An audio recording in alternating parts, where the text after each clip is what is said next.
I didn't find out all at once. It wasn't a confession or a dramatic moment. It was fragments. A late phone buzzing face down.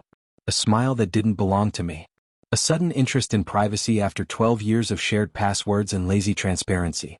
I told myself it was stress. Or anything that didn't require me to accept what my gut already knew.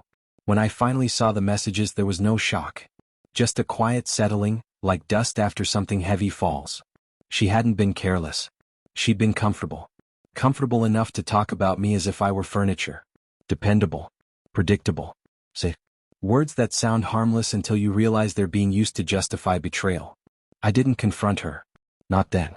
I wanted to understand the shape of what I was standing in. I wanted to know how deep it went before I decided how to climb out. His name was Mark. Married. 2 kids. Worked in logistics. The kind of man who posts barbecue photos and motivational quotes. I learned more about him in one night than he probably knew about himself. I also learned about his wife, Emily. That part was harder.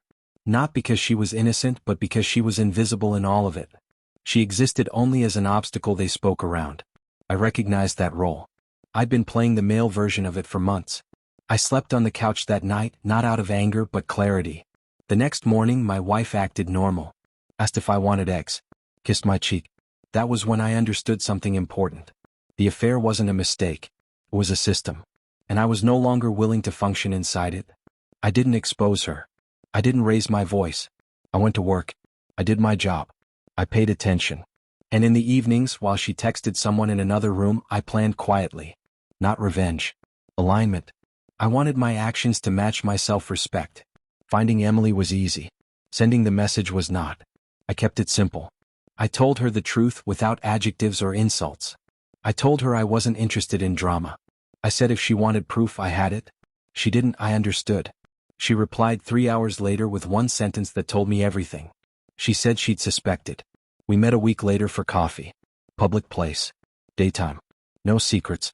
She looked tired in the way people do when they've been carrying something heavy without permission. We didn't talk about them at first. We talked about work. About kids. About the strange grief of realizing your life isn't what you thought it was. When we finally spoke about the affair, there were no theatrics. Just confirmation. Patterns. Overlaps. The same lies recycled for different homes. It was almost impressive in its efficiency. We both laughed once, briefly, not because it was funny but because laughter was easier than screaming. I asked her to dinner. Not to escape and not to hurt anyone.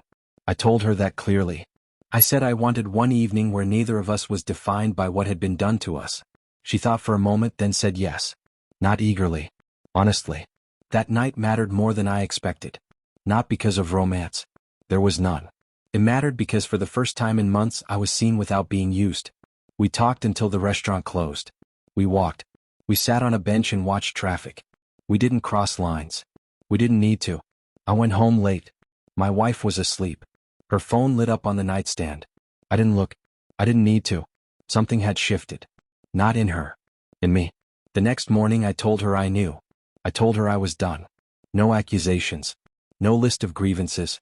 I told her I wouldn't compete with someone who was comfortable lying beside me.